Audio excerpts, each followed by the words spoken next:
bienvenidos a la rueda de prensa que oficiará el congresista por el Tolima, Ricardo Ferro.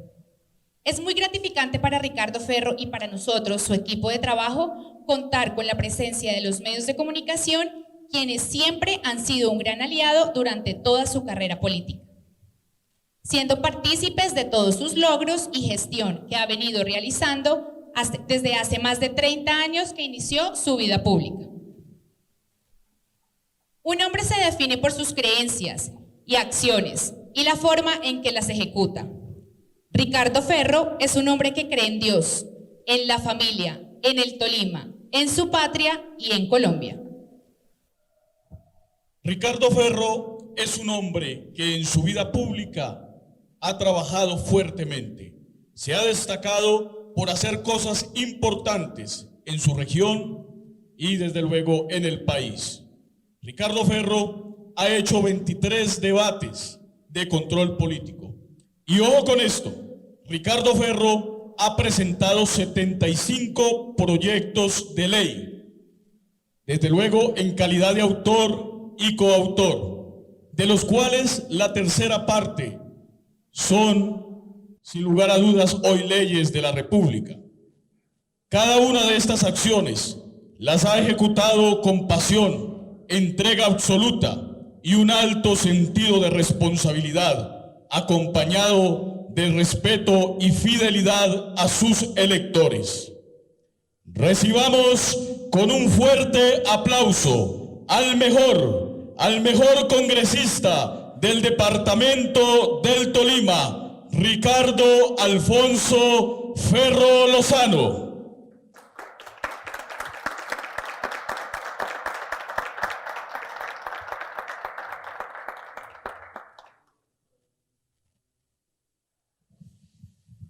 Bueno, muy buenos días para todos. Muchas gracias por acompañarnos el día de hoy en esta rueda de prensa. Un saludo muy especial a quienes están aquí presentes. Un saludo muy especial a los que nos ven y nos escuchan a través de los medios de comunicación. A los amigos periodistas, muchas gracias por acompañarnos. A los jóvenes que también están aquí en la mañana de hoy, a los representantes de las comunidades indígenas, muchas gracias también por estar presentes. Arranco por decirles que uno de los momentos más importantes para la mayoría de las personas es el día del matrimonio, porque ese día se sella una alianza, ese día se establece un compromiso que es para toda la vida. Y yo concibo la política como un matrimonio, y ese día en que el elector vota por el político, ese día se establece un compromiso, una alianza que debe ser para toda la vida. Abraham Lincoln decía que el compromiso es lo que convierte una promesa en realidad. Y yo quiero contarles en la mañana de hoy cómo he venido convirtiendo las promesas que hice cuando fui candidato a la Cámara de Representantes en realidades ahora como congresista. Hice más de 20 debates de control político, mediante los cuales se lograron cosas importantes para nuestro departamento, como más de 100 viviendas que se van a comenzar a construir en los próximos días en el municipio de Villarrica. Debates de control político con los cuales logramos que se acabaran los abusos en los cobros del impuesto predial. Cuando citamos en el Congreso de la República a los alcaldes de las principales ciudades del país, al Ministerio de Hacienda, y logramos que se destrabara una ley, un proyecto de ley de la República, que hoy en día ya es una ley y que impide que se pueda aumentar más allá del IPC el impuesto predial todos los años. Hicimos o presentamos proyectos de ley, más de 70 proyectos de ley, en calidad de autor y coautor, durante este periodo como congresista. De esos proyectos de ley, la tercera parte hoy en día ya son leyes de la República. Leyes que nos sirven a los tolimenses, pero que les sirven a todos los colombianos. Y sin lugar a dudas, me siento muy orgulloso de haber sido el autor de la ley de vacunas gratis para todos. Una ley que hoy en día ha permitido que más de 15 millones de colombianos ya estén inmunizados completamente contra el COVID-19. Una ley que ha permitido que ya se hayan vacunado o que se hayan puesto más de 35 millones de vacunas en nuestro país. Esa ley la hizo un tolimense. Esa ley es del Tolima para todos los colombianos. Esa ley es la primera ley que se sanciona en el departamento del Tolima en el siglo XXI.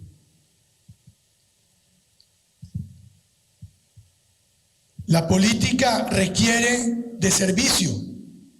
Hay quienes ven la política como la forma de acumular poder. Yo veo la política como la posibilidad de trabajar por los demás, de servirle a los demás. Voy a contarles una pequeña anécdota que tuve que me pasó alguna vez en la vida. Un compañero de la universidad me pidió que fuera con él donde un profesor, porque no había podido presentar un examen, para que el profesor le hiciera el examen. Y cuando llegamos donde el profesor me miró y me dijo: Ferro, deja de sudar calenturas ajenas. Este problema no es tuyo, esto es de el Señor.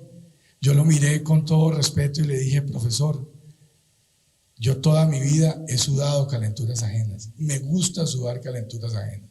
Y voy a seguir sudando calenturas ajenas. Y esa es mi vida. A mí me gusta y yo disfruto trabajar por los demás.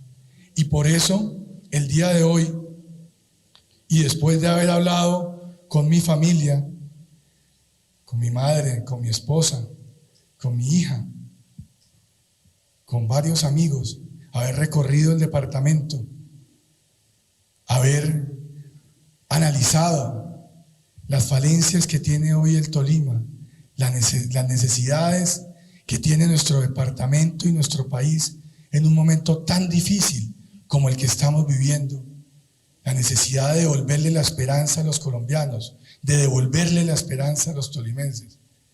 He decidido aspirar al Senado de la República de Colombia.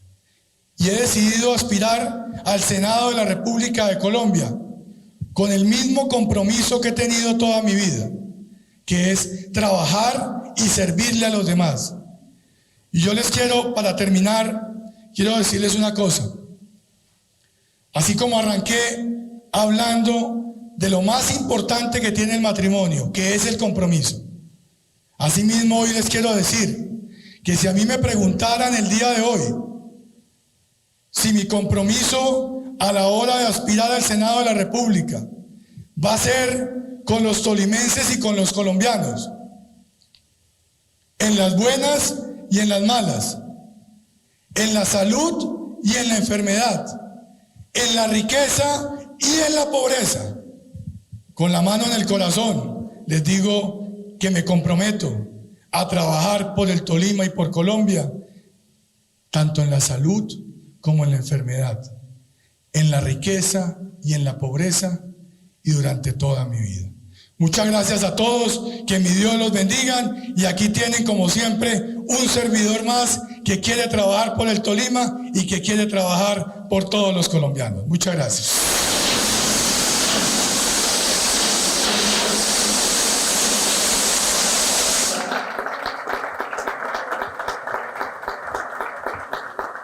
A continuación, quiero invitarlos a que le cantemos el feliz cumpleaños a nuestro próximo senador de la República, Ricardo Ferro.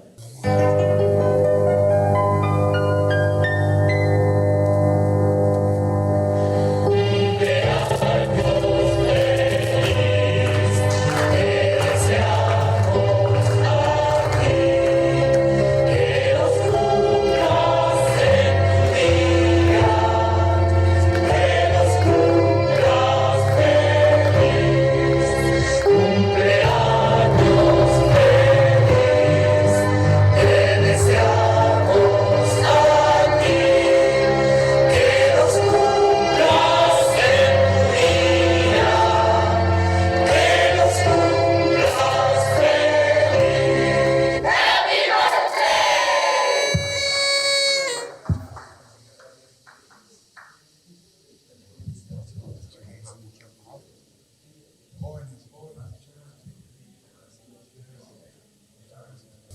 No sé si hay alguna pregunta.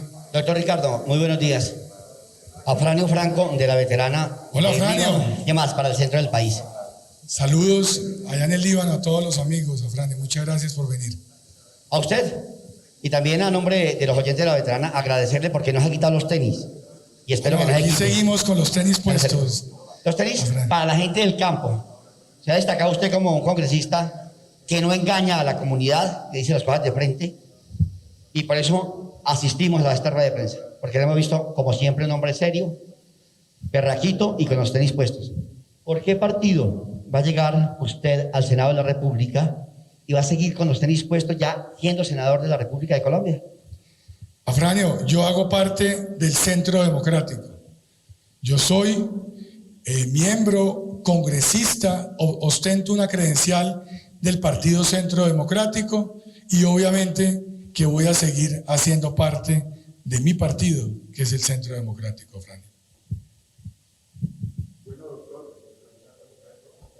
Hola, doctor. Primero que todo, la bienvenida a todos los compañeros. Muchísimas gracias. En segundo lugar, feliz cumpleaños.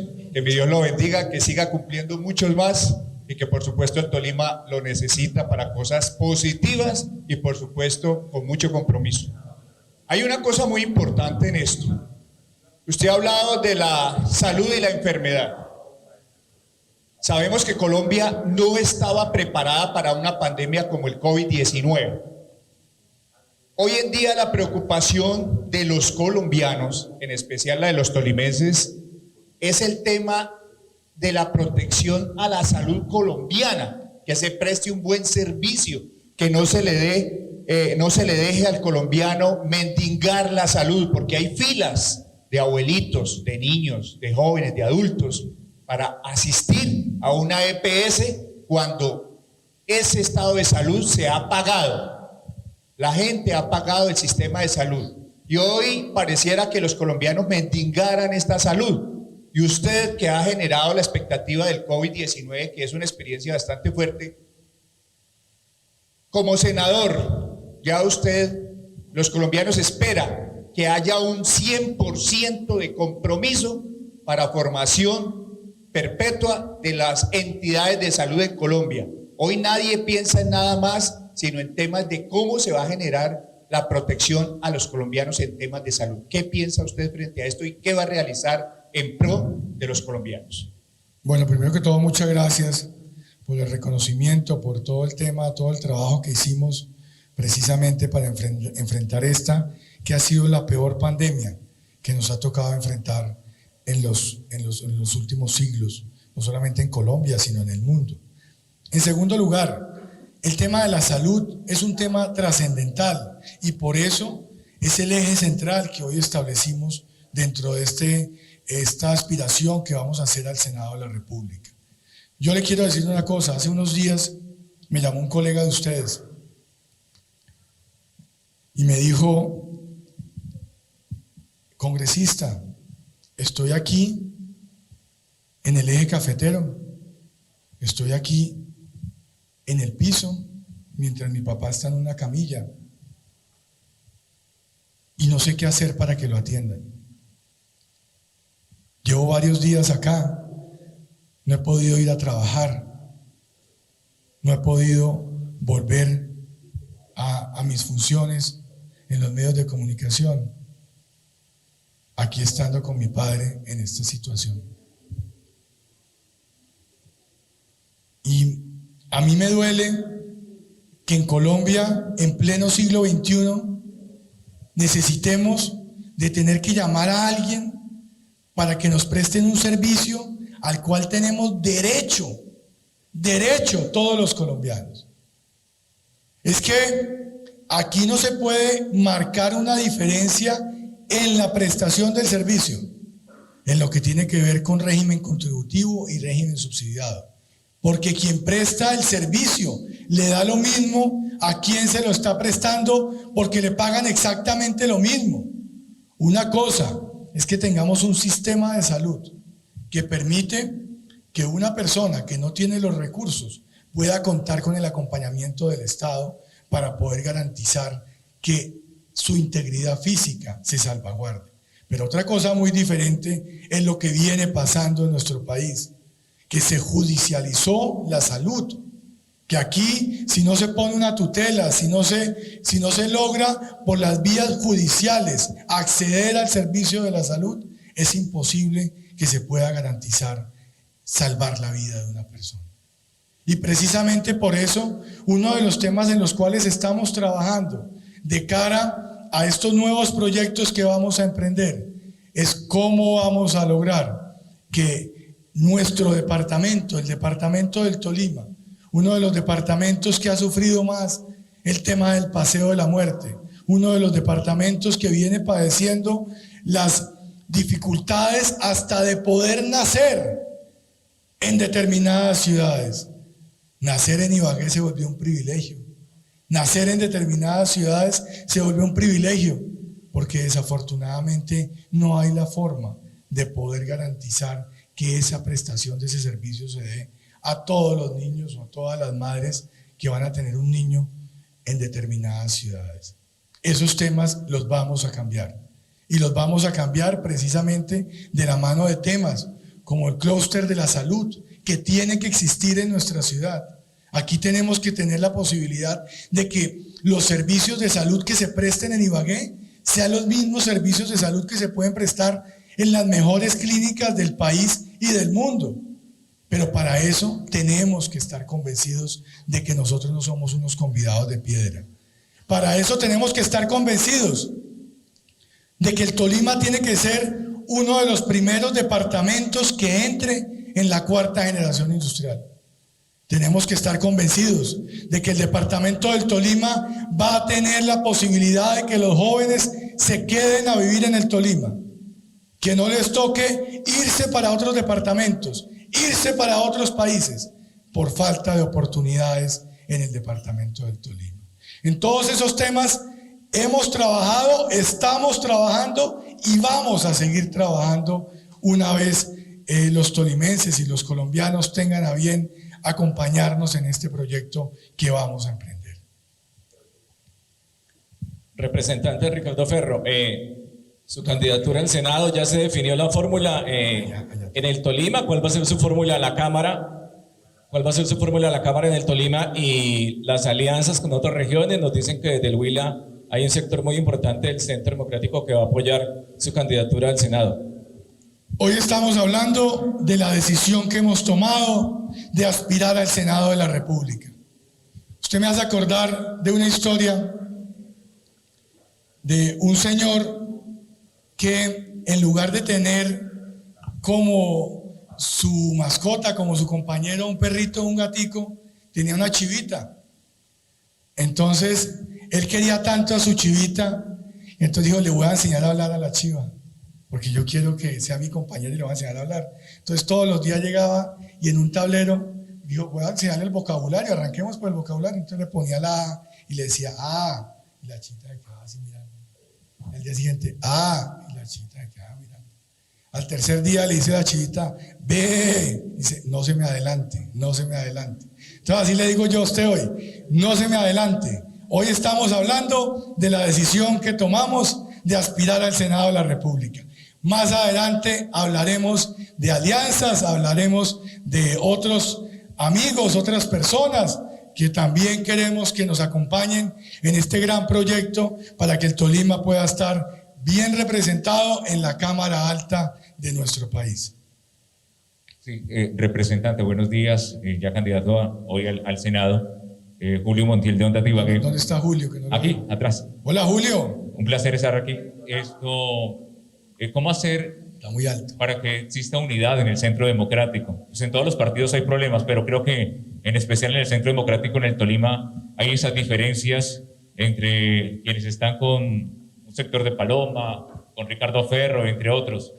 ¿Cómo hacer esta unidad y cómo surtir también el tema de que Álvaro Uribe Vélez no vaya al Senado, que es una ficha o era una ficha fundamental para los votos que se requieren para tener un buen umbral y sacar un buen número de senadores? Julio, con los muy buenos días y qué bueno que esté acá. Me alegra mucho que nos acompañe Julio. Julio, en mi intervención de hoy, no sé si usted ya había llegado desde el principio, si pudo escuchar toda la intervención, hablé de que la política es como un matrimonio y los intervinientes en el matrimonio son los ciudadanos y el político. Yo hoy lo que estoy hablando es de la necesidad de que ese compromiso, esa alianza que se sella entre el político y los electores, sea para estar en las buenas y en las malas, en la salud y en la enfermedad, y para toda la vida.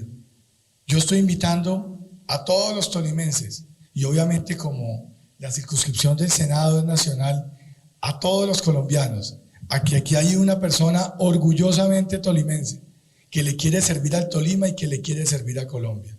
Hago parte del Centro Democrático. Me siento orgulloso de hacer parte de mi partido, del Partido Centro Democrático, pero quiero trabajar por todos, por los del Centro Democrático, pero también quiero trabajar por aquellos que se consideran liberales, aquellos que son militantes del Partido Liberal. Oiga, aquí tienen un tolimense que también los quiere representar en el Senado de la República. A los amigos de Cambio Radical, a los amigos del partido de la U, a las bases del Partido Conservador, a todos los compatriotas. Quiero decirles, aquí hay un tolimense luchador, pujante, que quiere trabajar por el Tolima y que quiere trabajar por todos los colombianos. Entonces, bienvenidas todas las expresiones democráticas que hay en nuestro país, Julio. Yo quiero invitar a todas las expresiones democráticas a que nos acompañen, porque en este momento tan difícil que está viviendo Colombia, lo peor que le podemos hacer a nuestro país es que se pierda la esperanza.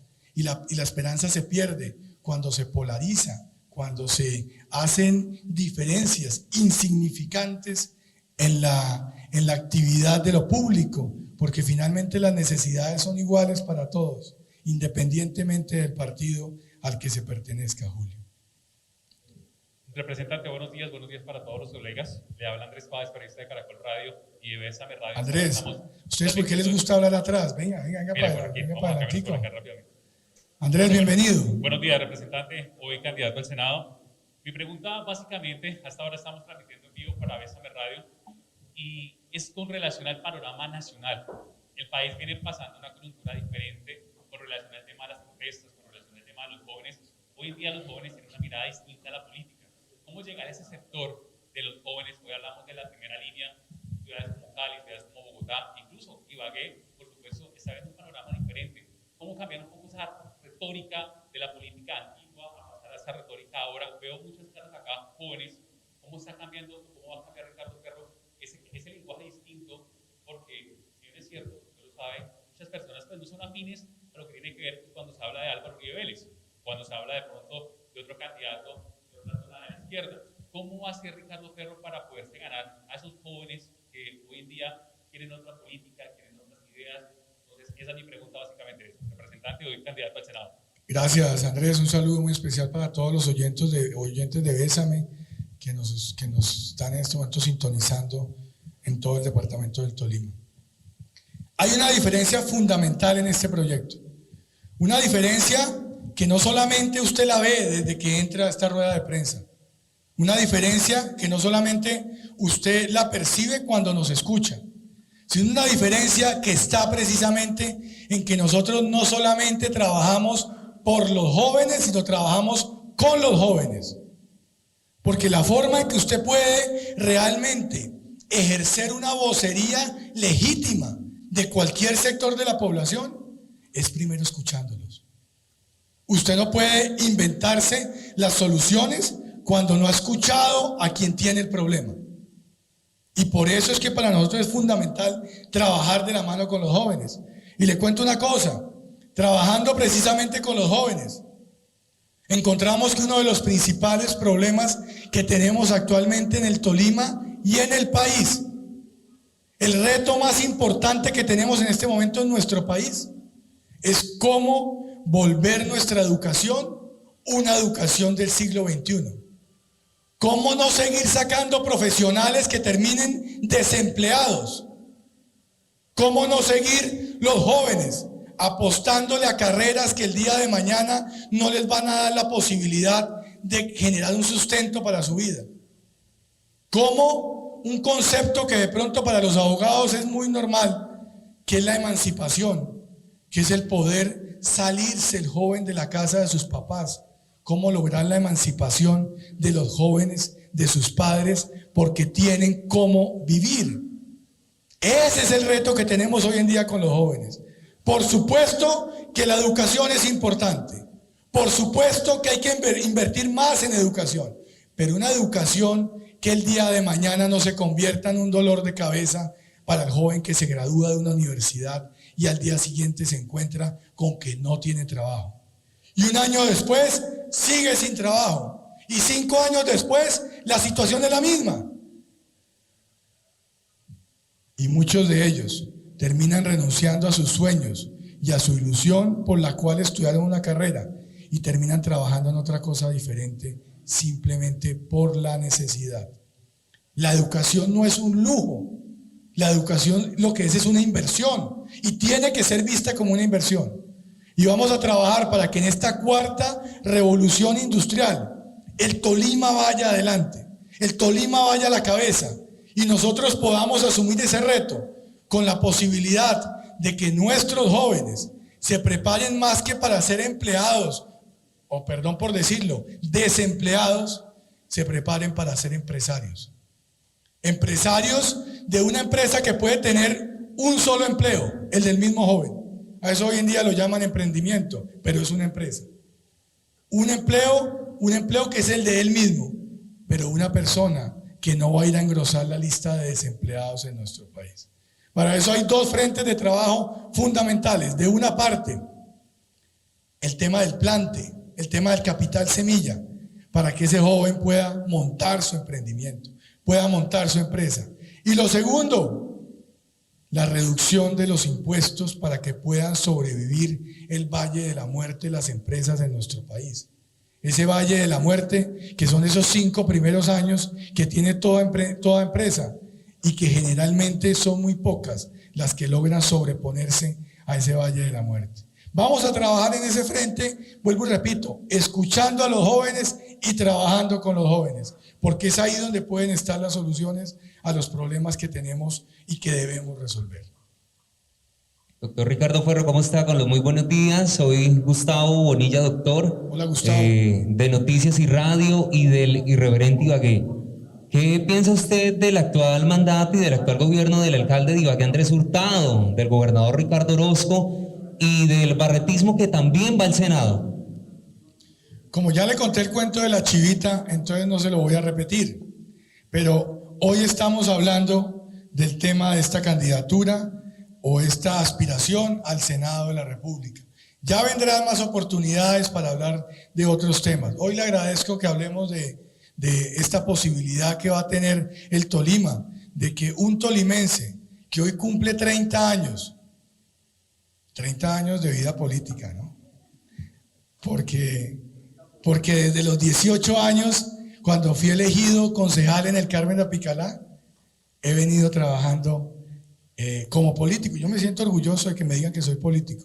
A mí no me gustan esas personas que a través de eufemismos hacen la política y entonces les gusta que les digan otra profesión porque se avergüenzan de ser políticos, pero aspiran a los cargos que aspiramos los políticos. Hoy cumplo 30 años de vida pública. Fui el concejal más joven del país en el Carmen de Apicalá a los 18 años y hoy en día he tomado la decisión de aspirar al Senado de la República y por lo mismo le agradecería que habláramos, si usted lo considera bien, sobre temas que tengan que ver sobre esta aspiración.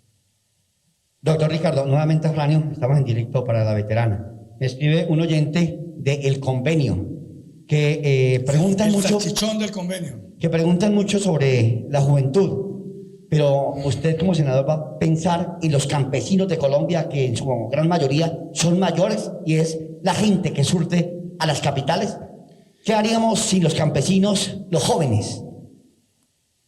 Oiga, qué buena pregunta, Afranio. ¿Cómo me gusta que hagan esa pregunta?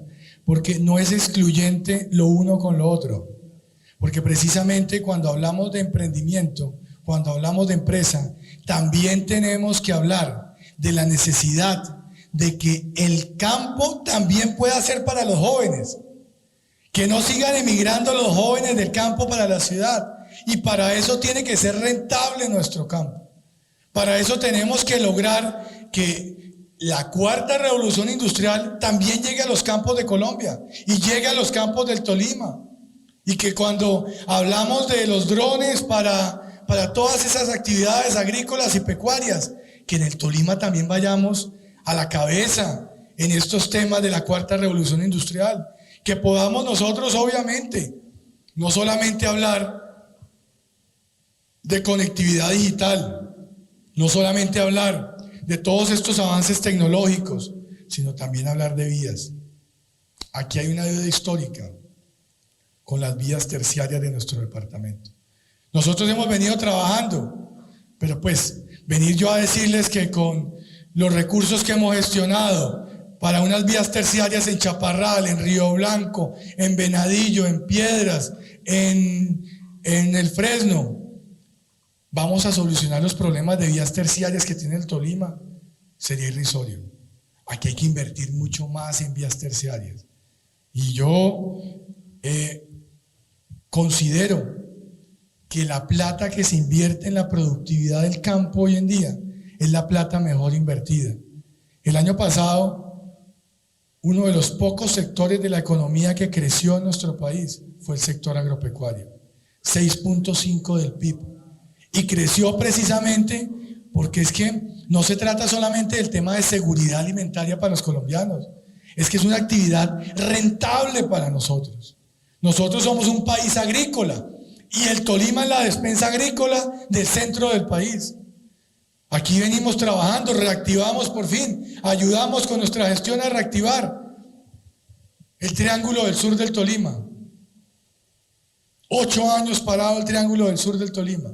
Aquí logramos otra vez reactivar el Triángulo del Sur del Tolima. Y les digo una cosa, reactivar el Triángulo del Sur del Tolima representa también un reto para nuestros gobernantes. Y es que nosotros no podemos seguir tomando decisiones por nuestros campesinos detrás de escritorios en Bogotá o en Ibagué o en cualquier otra ciudad. Hay que tomarla de la mano con los campesinos. Aquí no podemos imponer qué se va a cultivar, cuándo se va a cultivar y dónde se va a cultivar. Hay que escuchar a quienes tienen la experiencia.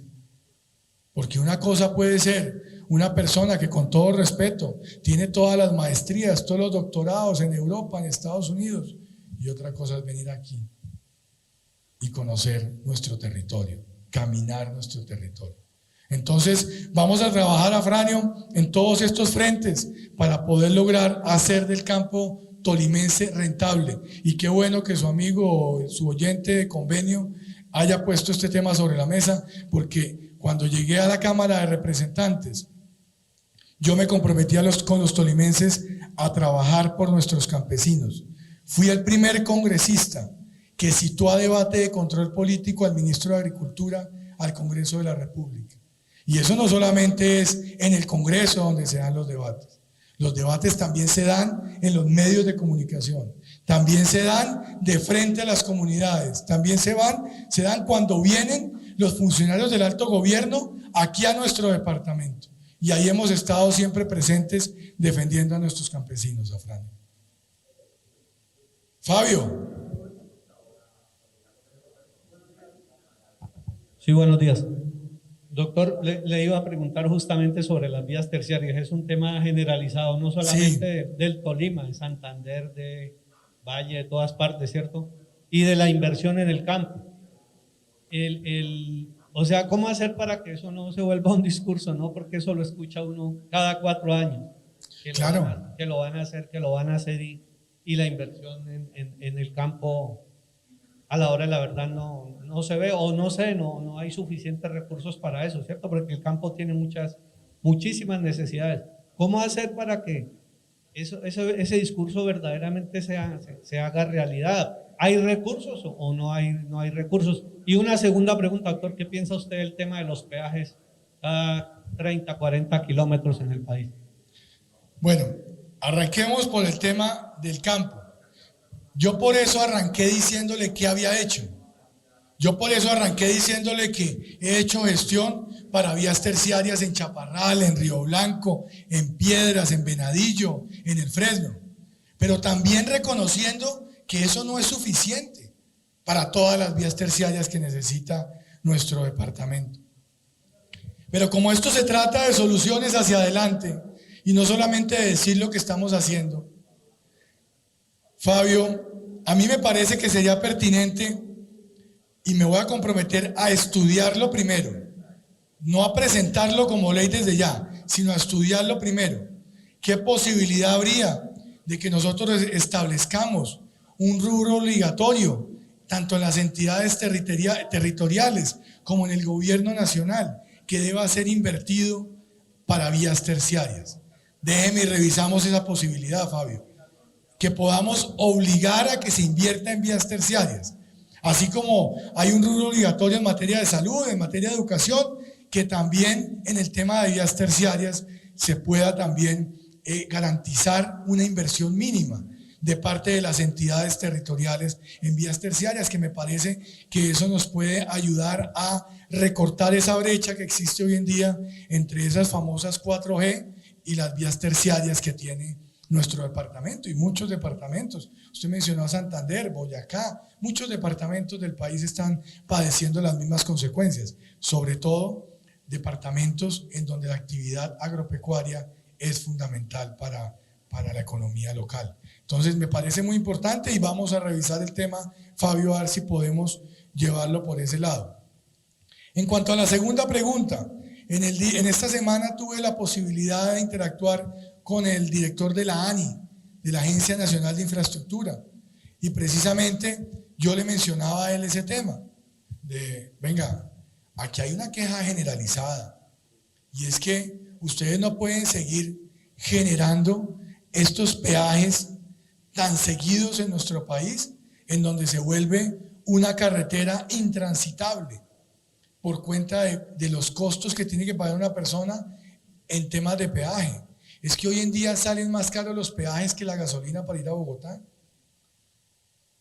Vale más lo que se paga en peajes que lo que vale la gasolina del carro para ir entre Ibagué y Bogotá.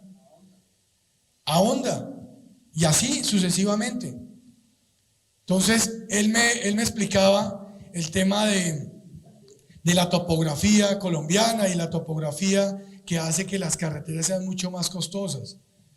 Pero obviamente que estamos en mora de cambiar esta situación. Primero, que no puede haber peajes tan seguidos y más aún, peajes que afecten la posibilidad de que algunos municipios que hoy en día son municipios dormitorio de centros urbanos, que afecten los desplazamientos de las personas que todos los días duermen en su municipio, pero trabajan en la capital del departamento o trabajan en las capitales, en la capital del país o en otras ciudades en donde tienen un peaje a la salida de esa ciudad.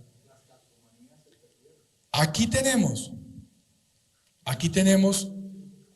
la necesidad de garantizarle, por ejemplo, a los cajamarcunos, que no se van a ver afectados por esta vía, porque una cosa es una vía, una infraestructura nacional y otra cosa es una infraestructura local.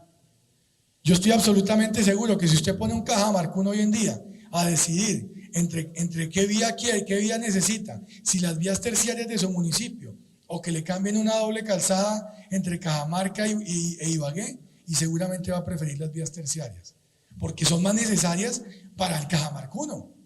Entonces entendamos que es una infraestructura nacional que nos va a traer la carga desde el Pacífico hasta el centro del país, y que es una infraestructura para un municipio, una infraestructura local. Y en el mismo sentido, hay que revisar para evitar una injusticia que se está cometiendo en el tema de los peajes. Y es que usted no puede comenzar a pagar una obra que no está disfrutando. Usted no puede cobrarle a las personas por un peaje de una vía que no se ha hecho. Las vías tienen que hacerse y cuando se hacen, se pagan los peajes. Porque ya lo que nos faltaba, ya tenemos vías que hasta ahora están comenzando a construir y ya nos están cobrando los peajes. Usted mencionó el Santo y el Milagro. Así es. Esos temas no se pueden permitir, porque ahí es cuando comenzamos a desconectarnos del tema social. Las obras se pagan, los servicios se pagan cuando ya la persona efectivamente ha recibido el servicio. Por eso, y en el mismo sentido, esta semana presenté un proyecto de ley para evitar que los inmuebles vacíos tuvieran que pagar servicios públicos. ¿Cómo es posible que le cobren un servicio público a un inmueble que está desocupado? ¿Cómo es posible que a una persona le cobren por recogerle la basura si es que no hay nadie adentro de la casa? ¿Qué basura va a producir? ¿Cómo le van a cobrar el servicio de aseo? Eso no tiene razón de ser. Y por eso presentamos ese proyecto de ley, para que ningún inmueble en Colombia desocupado tuviera que pagar servicios públicos. Pero adicionalmente, que un inmueble que carezca de los 4 servicios públicos esenciales de que habla la ley 142 de 1994 no pueda estar estratificado por encima del estrato 1. ¿Cómo va a haber inmuebles como los he visto aquí en la Comuna 7 que no tienen vías para llegar, no tienen alcantarillado ni siquiera? Y estrato 3, estrato 4. Tan bacano, ¿no? Tan chévere cobrarle usted el predial a un inmueble como estrato 4, pero tratarlo como estrato 1. No, eso tiene que ir de la mano. Usted quiere cobrar el predial para un inmueble como está la casa, de la puerta de la casa hacia adentro. Pues usted también, como autoridad local, de la puerta de la casa hacia afuera, tiene que corresponderse el estrato que usted piensa que hay de la puerta de la casa hacia adentro. Y ese proyecto de ley lo radicamos esta semana y lo vamos a defender en esta legislatura. No sé si hay otra pregunta. Sí, señor. Buenos días, con Paola Narváez de la FM Noticias. Yo tengo 2 preguntitas. La primera es, usted como oponente de la ley de vacunas, ¿qué piensa que se ha logrado a propósito al respecto? Y lo segundo, usted fue parte del Ministerio de Ambiente. ¿Qué opina del último puesto de Cortolima entre las CARP a nivel nacional y qué haría como senador para que esta situación mejore?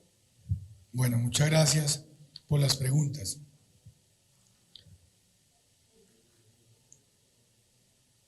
Tema de ley de vacunas. Cuando el año pasado estábamos todos confinados, encerrados en nuestras casas, no sabíamos si íbamos a poder volver a abrazar a nuestras abuelas, a nuestros abuelos. No sabíamos si íbamos a poder salir a la calle. Acuérdense que nos tenían encerrados en las casas, no podíamos salir. Tocaba un permiso especial para ir a hacer el mercado. Los únicos que salían eran personal de la salud y domiciliarios. Cuando estábamos en ese momento, yo comencé a revisar la legislación colombiana y me di cuenta que en Colombia no se podían comprar vacunas de emergencia con presupuesto oficial y que las vacunas que iban a salir para la venta eran vacunas de emergencia. No eran las vacunas tradicionales que se demoran en los laboratorios haciéndolas 10 años, 15 años. No, era una vacuna que se tenía que hacer en 8 meses, en 6 meses, porque la gente se estaba muriendo. Aquí llegamos a tener días de 600 muertos diarios. 600 muertos diarios son 3 aviones que se caen, 3, 4 aviones. 700 muertos diarios, me corrige Fabio. Y entonces teníamos 2 opciones. O nos esperábamos los 10 años a que se produjera una vacuna tradicional, o sacábamos o aprobábamos una ley que permitiera que con presupuesto público se pudieran comprar vacunas de emergencia. Punto 1. Y la pelea más dura que me tocó dar en el Congreso, que ningún colombiano tuviera que pagar un peso por esa vacuna. Que esa vacuna fuera gratis para todos los colombianos y que se pudiera aplicar en cualquier municipio del país. Que a ningún colombiano le tocara ir hasta Bogotá a aplicarse la vacuna. Es que ustedes se acuerdan, hoy en día todo parece muy normal, ¿no? Que están en una vereda, en la vereda 4 esquinas, en el Carmen de Apicalá, y allá llegan con la neverita y con todos los implementos y aplican la vacuna, y nos parece normal. Hace un año, cuando estábamos en la pandemia, lo que veía uno en los medios es, no, que esa vacuna tiene que tiene que enfriarse a menos 70 grados centígrados, que aquí no hay congeladores, que aquí no vamos a poder congelar la vacuna, que le va a tocar ir a la gente a Miami a vacunarse, ir a Estados Unidos, a Europa a vacunarse, ir a todas partes del mundo a vacunar, porque aquí no van a poder vacunar.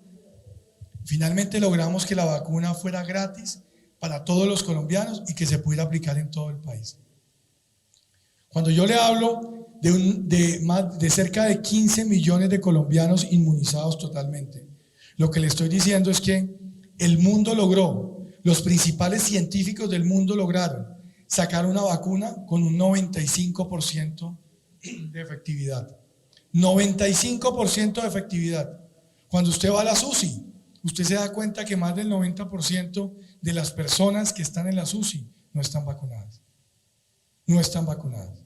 Claro, ninguna vacuna es un 100% efectiva. Ninguna.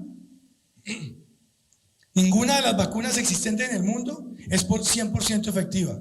Pero lograr un 95% de efectividad en una vacuna que se produjo en 8 meses, cuando el mundo ni siquiera ha podido alcanzar después de 30 años vacunas, por ejemplo, contra el SIDA. Llevamos 30 años y no se ha conseguido, desde que apareció el SIDA, y no se ha conseguido una vacuna contra el SIDA. La vacuna contra el COVID se sacó en 8 meses. Y la misma vacuna que se aplica en Colombia es la misma que se aplica en Estados Unidos, en Europa, en Asia, en cualquier parte del mundo, con la misma efectividad. Por eso cuando el presidente de la República me invitó al Palacio de Nariño a la sanción de la ley de vacunas, yo le dije, presidente, no la sancione en el Palacio de Nariño, háganos el honor de ir a Ibagué a sancionarla en Ibagué. En Ibagué no se ha sancionado ninguna ley en este siglo. Quiero que esta sea la primera ley que se sancione en Ibagué. Una ley que, como lo dijo el presidente de la Cámara de Representantes cuando estábamos aprobando la ley, una persona que lleva 4 o 5 periodos en la Cámara, es decir, casi 20 años, y dijo él, con el conocimiento que da haber estado tanto tiempo en la Cámara de Representantes, dijo, esta es la ley más importante que se ha aprobado en el Congreso desde que yo soy congresista.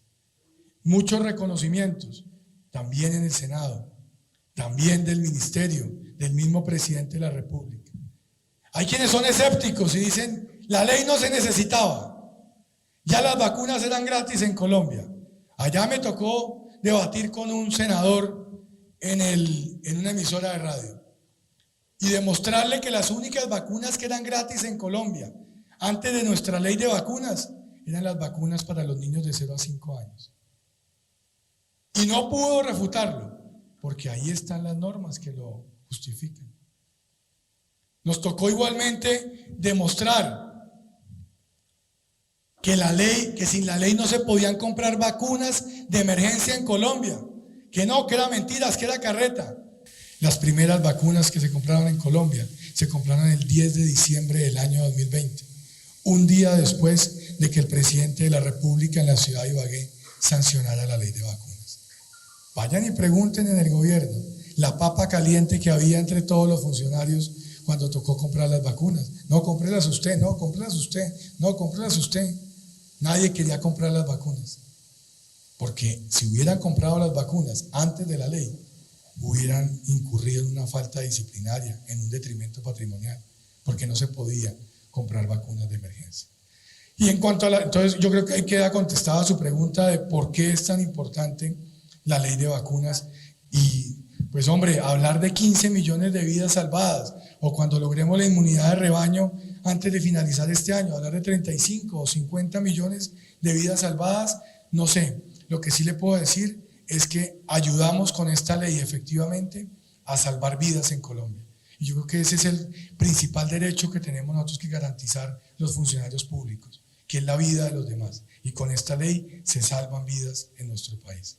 Y en cuanto al segundo tema, el tema ambiental, hombre, yo no es que le vaya a eludir su pregunta, sino que no le quiero contestar con respecto a otras personas. Yo que lo que sí le puedo decir, hoy en día hay 2 temas que son fundamentales en cualquier proyecto que se arranca por parte de los privados, que es el tema social y el tema ambiental. Si usted no obtiene licenciamiento social y licenciamiento ambiental, usted no puede arrancar ningún proyecto como privado. En el tema ambiental hay una gran responsabilidad por parte del Ministerio de Ambiente. Nosotros el año pasado hicimos un debate de control político en el cual propusimos dos cosas. Una, hay que reducir las CAR en nuestro país. Hay demasiadas corporaciones autónomas regionales. Las corporaciones autónomas regionales deben tener un eje transversal, y es que una corporación autónoma regional no puede basar su jurisdicción en la misma división político-administrativa que tienen los departamentos de Colombia, por una sencilla razón, porque es que el fundamento de las corporaciones autónomas regionales son las cuencas. Es en las cuencas en donde está el quehacer de las corporaciones autónomas regionales. Y es para proteger precisamente este recurso hídrico que se hacen estas corporaciones. Por eso cuando uno ve un plan de ordenación, un plan de ordenamiento territorial, ese plan de ordenamiento territorial de cualquier municipio del país debe ir a la corporación autónoma regional, para que con una mirada integral del recurso hídrico, esa corporación pueda avalar o no ese plan de ordenamiento territorial. Y en segundo lugar, es también muy importante que podamos nosotros revisar cómo se están invirtiendo los recursos de las corporaciones autónomas regionales. Nosotros tenemos unas necesidades como personas en el hoy, y muchas veces no entendemos la dimensión y las finalidades que tiene una corporación autónoma regional.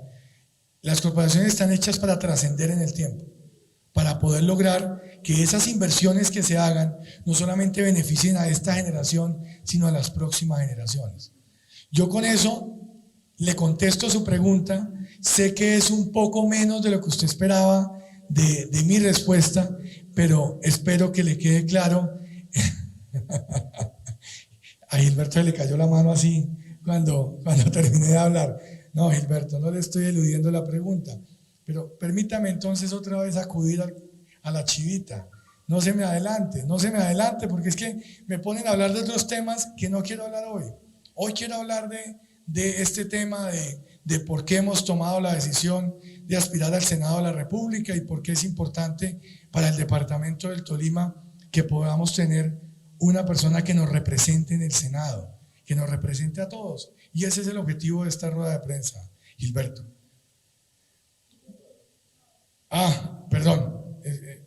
El gobernador indígena también quiere hablar, por favor. Ahorita. No, siga. Buenos días para todos. ¿Ahí me escuchan bien? Alejandro Hernández del cronista.co, representante de dos interrogantes. Primero, si le pidiera resumir en 3 ejes centrales su aspiración y su gestión en caso de llegar al Senado de la República, ¿cuáles serían esos 3 ejes centrales?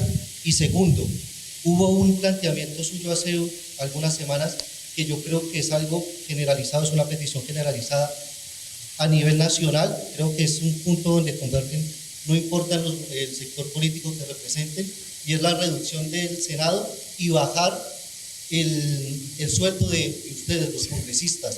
Yo creo que tanto de izquierda, de centro, de derecha, si hay un punto donde están de acuerdo, es en ese. Por ejemplo, a usted en caso tal lo afectaría porque serían menos posibilidades de llegar al Congreso de la República. ¿Qué tan viable es? ¿Lo está pensando para este año como representante? ¿Lo está pensando ya de cara en caso de llegar al Senado? ¿Y qué tan viable lo ve? Porque, por ejemplo, miembros de su partido Centro Democrático hemos visto que lo han tachado de un planteamiento en otras ocasiones. Cuando lo propone la izquierda, dicen que es populista, algunos que es inconstitucional, que no es viable. ¿Por qué en el caso de Ferro sí sería viable y no sería populista, como lo han dicho algunos miembros del Centro Democrático en otro? Gracias. Esto más que una pregunta es una editorial, pero con gusto le contesto y trataré de no extenderme mucho para que podamos ahora compartir algo entre todos.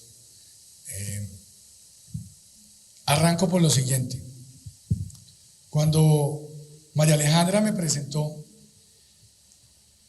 ella se refirió a esta frase, dijo: un hombre se define por sus creencias, sus acciones y la forma en que las ejecuta. Cuando usted me pregunta a mí, resúmame en 3 puntos.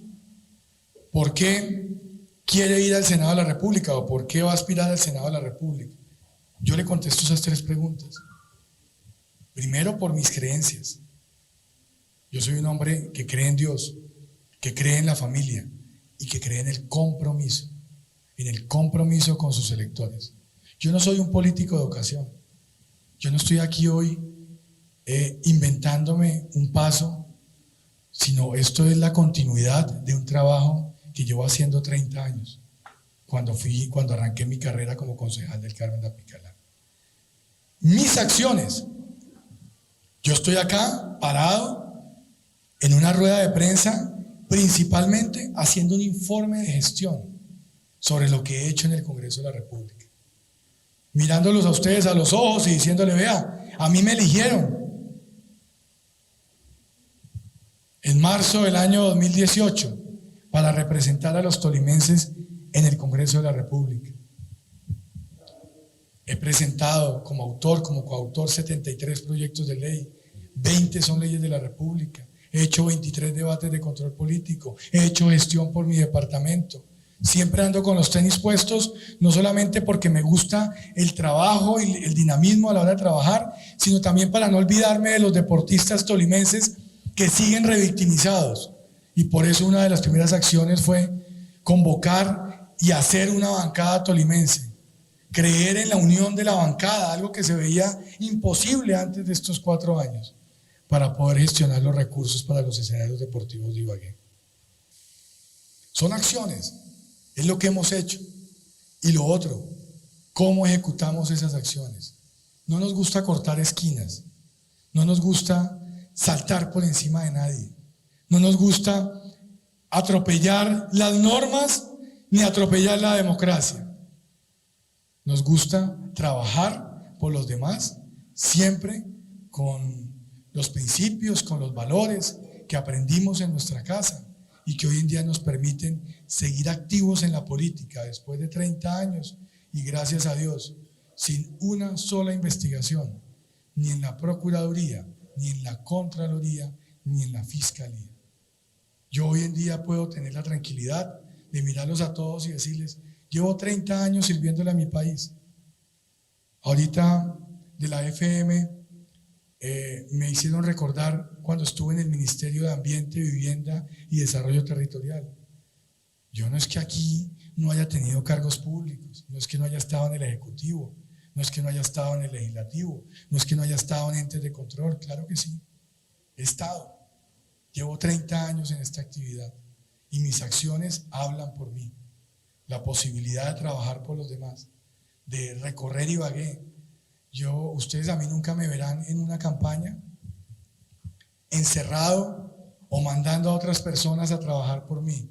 Ustedes a mí me verán caminando, como he hecho la política toda la vida, porque yo puedo tener, gracias a Dios, gracias a mis padres, gracias a las becas que he conseguido, puedo tener hoy en día una carrera, puedo tener un posgrado, puedo tener una maestría, pero de lo que me siento más orgulloso es de tener un doctorado en calle, un doctorado en caminar Ibagué, un doctorado en caminar los departamentos.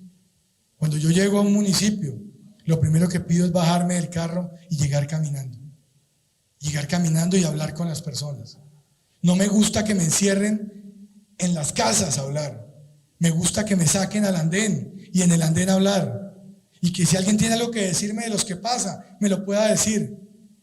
Si alguien tiene un reclamo que hacerlo, que me lo pueda hacer. Contestarle a los demás y representar a los demás tiene todos estos retos. La segunda pregunta suya, ¿cuál fue? Agradezco que usted hubiera arrancado su pregunta reconociendo que eso lo dije yo al inicio de esta legislatura. Dije, esta es la legislatura en la cual el Congreso de la República, después de todo lo que ha pasado en nuestro país, lo primero que tiene que hacer es sentarse a aprobar la norma que permita reducir el tamaño del Congreso, reducir los salarios y los privilegios de los congresistas. El año pasado, el semestre pasado, aprobamos, y yo también lo aprobé, yo también voté a favor, un proyecto de ley para reducir los tiempos de vacaciones de los congresistas. Para que un congresista tenga que trabajar más tiempo. No significa que cuando uno está en la región no trabaja. Claro que trabaja, pero hay que legislar más tiempo. Hay que estar más tiempo legislando en el Congreso de la República. Y aparte de eso, hay que acabar con los privilegios de los congresistas. Yo estoy absolutamente seguro que si en esta legislatura el Congreso no es capaz de reducir el tamaño y de reducir el tamaño y de reducir el salario de los congresistas, vamos a tener que ir a un referendo, a un mecanismo de participación ciudadana, para que sea el pueblo el que lo decida. Porque no podemos seguir en el mismo círculo vicioso, en donde entonces llega y levanta un congresista y le dice, no, es que yo no voto porque es que me acaban de llamar de tal ministerio a decirme que es que me meto en un lío si yo legislo en causa propia, porque estoy legislando en causa de mi salario. No. Y también lo he expresado en los medios de comunicación a nivel nacional. Una cosa son los impedimentos, no se trata de legislar en causa propia, se trata de legislar en beneficio propio. Así, si usted se va a subir el salario, no se lo puede subir. Pero ¿y qué problema tiene que se baje el salario? ¿Qué problema tiene bajarse el salario? Que es que no podemos bajar el salario porque es que si bajamos el salario de los congresistas, todos los sueldos del Estado dependen de los sueldos de los congresistas. Pues pongámosle más impuestos al sueldo de los congresistas. Que al final reduzcamos de cualquier manera el salario de los congresistas, pero que se acabe esa mamadera de gallo de que no se puede bajar el salario de los congresistas. Eso no puede seguir siendo una excusa. Todos los años es una excusa diferente para no bajar el salario de los congresistas.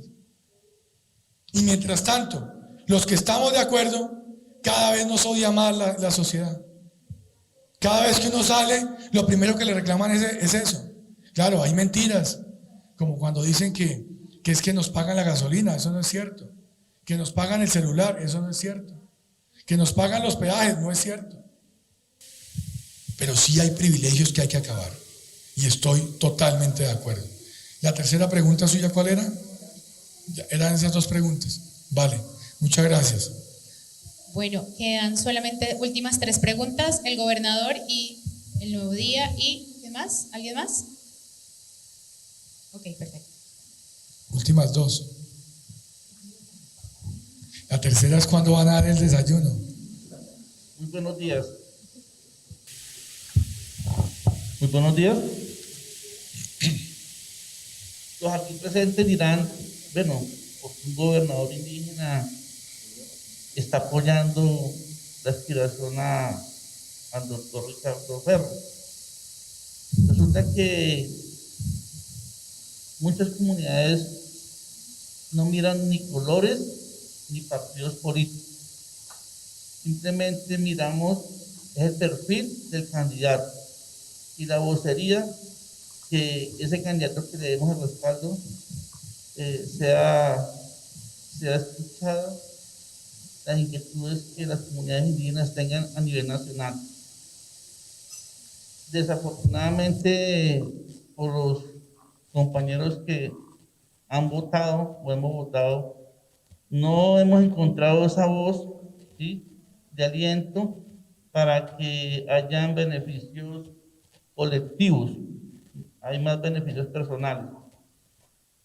Con aquí el doctor Ferro, cuando yo estoy hablando con su espíritu, nos dio mucha garantía y decidimos apoyarlo. Hablo a título personal con la comunidad, más 10 gobernadores indígenas que ya he hablado para darle respaldo. Es una fuerza pequeña, no puedo decir todas las comunidades a nivel nacional porque sería mentiroso. Hablo de un grupo pequeño. Queremos depositar en usted una confianza, un voto de confianza que le vamos a dar para un beneficio colectivo, que es las comunidades indígenas urbanas. ¿Sí?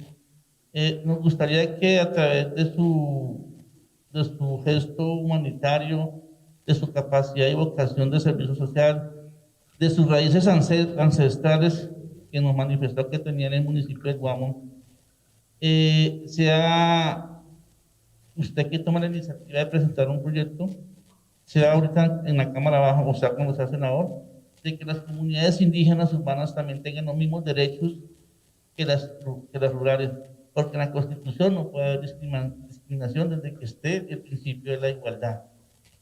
Entonces, ese favor yo le quería pedir, ¿sí? Porque así se acaba la discriminación y se evita muchas muertes indígenas que se han generado a nivel nacional.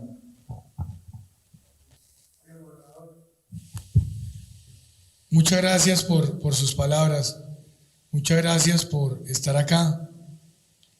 Un saludo muy especial a su comunidad y obviamente a los demás gobernadores y cabildos que tienen a bien o ven con buenos ojos esta aspiración.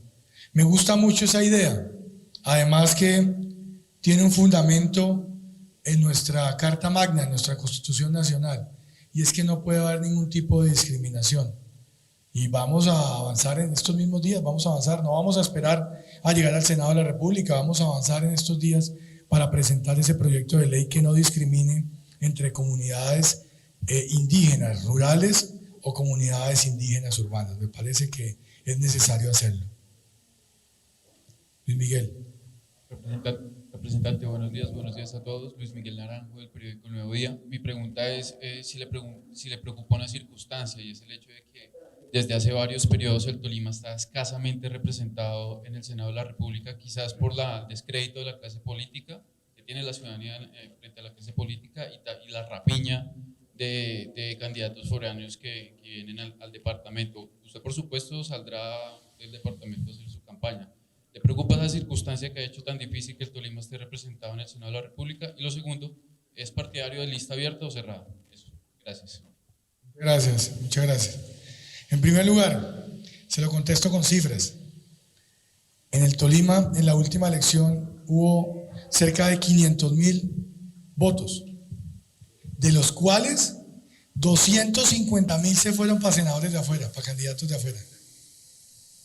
Y de los 250.000 restantes, 100.000 fueron tarjetones no marcados, votos en blanco o esos votos nulos. Es decir, que por senadores tolimenses hubo 150.000 votos, de 500.000 personas que fueron a votar y de más de 1 millón de personas que pueden votar. ¿Qué queremos nosotros? Devolverle la esperanza, devolverle la ilusión a los tolimenses de poder tener un senador tolimense. Nosotros no estamos pidiendo votos ni a cambio de puestos, ni a cambio de contratos, ni a cambio de prebendas, ni a cambio de nada de eso. Nosotros estamos pidiendo el voto a los tolimenses para hacer su voz en el Congreso de la República. Para que haya un tolimense en el Senado de la República con voz y con voto que represente a los tolimenses en el Senado de la República. Ese es el objetivo que tenemos, ir a representarlos. Y para ser un buen congresista, para poder ser un buen vocero de los tolimenses, hay que primero escuchar. Ustedes, si se meten a mis redes sociales, encontrarán todas las semanas reuniones con personas. Reuniones de 5, de 10 personas, de 15, de 20 personas. Otras más grandecitas, pero generalmente son reuniones pequeñas. ¿Saben por qué las reuniones son pequeñas? Porque nos gusta poder escuchar. Nos gusta que los que vayan a nuestras reuniones tengan la posibilidad de hablar, de que los escuchemos. Que cuando vean a Ricardo Ferro sentado en la curul en el Senado de la República y Ricardo Ferro levante la mano para hablar, en ese momento la persona que votó por Ricardo Ferro diga, oiga, si yo estuviera ahí, yo hubiera dicho lo mismo, porque él me escucha, porque él estuvo conmigo hablando y eso fue lo que hablamos. Eso es lo que a mí más me enorgullece en mi actividad política. Ayer estaba almorzando y como sucede cuando uno está en estas actividades de lo público, a lo largo del almuerzo se me acercaron 3, 4 personas diferentes, de diferentes mesas. Uno a hablarme de la ley de vacunas, otro a hablarme del tema de los inmuebles, de que muy bien que acabemos con esa vagabundería de cobrarle servicios públicos a los inmuebles desocupados. Otra persona a contarme que ya su hijo se había vacunado a la segunda dosis, que estaba muy contento. En fin, todos esos temas son los que a mí me apasionan y me gustan y por los cuales estoy contento de aspirar al Senado de la República. Yo quiero ser el senador de los tolimenses y cuando estoy convocando a amigos, a personas de otros departamentos, los convoco como tolimense. Yo me siento orgulloso de mis orígenes, me siento orgulloso de ser pijao, me siento orgulloso de poderle decir a todos cuando me invitan a uno de esos medios nacionales y me dicen, representante, le ponemos Bogotá, yo no, póngame Ibagué, es que estoy en Ibagué, póngame ahí que estoy en Ibagué. Y yo, antes que cualquier cosa, soy tolimense y por eso quiero ser el senador tolimense. Eso es lo que yo quiero ser. Y en segundo lugar, lista abierta o lista cerrada. Hombre, evidentemente, el momento que está viviendo nuestro país requiere de listas abiertas. Necesitamos nosotros que los colombianos puedan tomar decisiones individuales de quién lo ha hecho bien y quién lo ha hecho mal, de a quién apoya y a quién no apoya. Porque en el Congreso de la República somos 300 y pasa como a veces pasa en los salones de clase, ¿no? Y pasa como cuando a veces en la universidad o en el colegio ponen un trabajo en grupo, que a veces trabajan 1 o 2 y de pronto los otros nada más ponen el nombre. Es bueno que cada uno pase al tablero y es bueno que cada uno le diga a sus electores por qué quiere que voten por él y que rinda cuentas. Hay que rendir cuentas. Aquí uno tiene que ser capaz de, cuando le dan la oportunidad de ir a un cargo, después tiene que rendir las cuentas y tiene que decir qué hizo y qué no hizo. Y eso son responsabilidades individuales, eso no son responsabilidades colectivas. Por eso, siendo yo del Centro Democrático, teniendo o sintiéndome orgulloso de mi partido, creo que lo mejor que le puede pasar a la democracia colombiana es que a través de un bolígrafo no se decida por la comunidad, por la ciudadanía, sino que cada elector tenga la posibilidad de decidir quién quiere que lo represente en el Senado de la República.